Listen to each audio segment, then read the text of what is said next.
रानी का अहंकार आखिर कैसे रानी के मौत का कारण बना? किस बात के अहंकार से वह महान व्यक्ति को भी मूर्ख बोलती थी? अत्यंत विदुषी और ज्ञानी राजकुमारी विदुत्तमा अपनी विद्वत्ता के लिए दूर दूर तक प्रसिद्ध थी और उन्हें अपनी ज्ञान गरिमा पर बहुत अभिमान था। उनका मानना था कि इस पृथ्वी पर कोई भी उनसे अधिक ज्ञानी नहीं है और उन्होंने यह प्रतिज्ञा कर रखी थी कि वे उसी व्यक्ति से विवाह करेंगी जो उन्हें शास्त्रार्थ में पराजित कर देगा। उनकी इस प्रतिज्ञा के कारण अनेक विद्वान, पंडित और राजकुमार उनसे शास्त्रार्थ करने आए, परंतु विदुत्तमा ने अपनी तीक्ष्ण बुद्धि और ज्ञान से उन सभी को पराजित कर दिया और सबका मजाक भी बनाया। अपमानित होकर लौटे हुए सभी विद्वानों ने मिलकर एक षड्यंत्र रचा। वे विदुत्तमा के अहंकार को तोड़ना चाहते थे और इसलिए उन्होंने एक ऐसे व्यक्ति की तलाश की जो मूर्ख हो, ताकि उसे विदुत्तमा से विवाह करवाकर वे उनका मजाक उड़ा सकें। काफी खोजबीन के बाद उन्हें एक अत्यंत मूर्ख व्यक्ति मिला। वह जिस पेड़ पर बैठा था उसी की डाल को काट रहा था।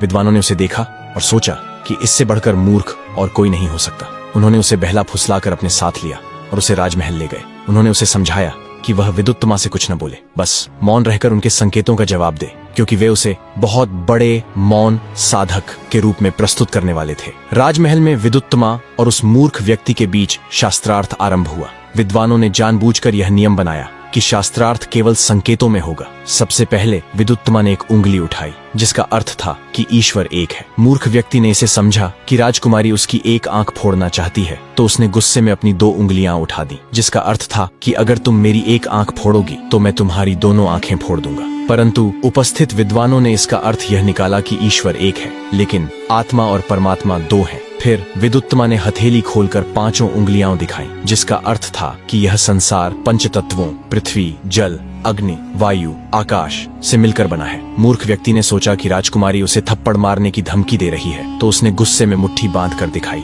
जिसका अर्थ था कि अगर तुम मुझे थप्पड़ मारोगी तो मैं तुम्हें घूंसा मारूंगा। विद्वानों ने इसका अर्थ यह निकाला कि 5 तत्व मिलकर ही सृष्टि का निर्माण करते हैं। इस प्रकार हर बार जब विदुत्तमा कोई संकेत करती तो मूर्ख व्यक्ति अपनी समझ के अनुसार कोई प्रतिक्रिया देता और उपस्थित विद्वान चालाकी से उसका ऐसा अर्थ निकाल देते जो विदुत्तमा के प्रश्नों का संतोषजनक उत्तर बन जाता। अंततः विदुत्तमा को लगा कि यह व्यक्ति सचमुच बहुत ज्ञानी है और उसने मौन रहकर उन्हें पराजित कर दिया है। अपनी प्रतिज्ञा के अनुसार उन्होंने उस मूर्ख व्यक्ति से विवाह कर लिया। विवाह के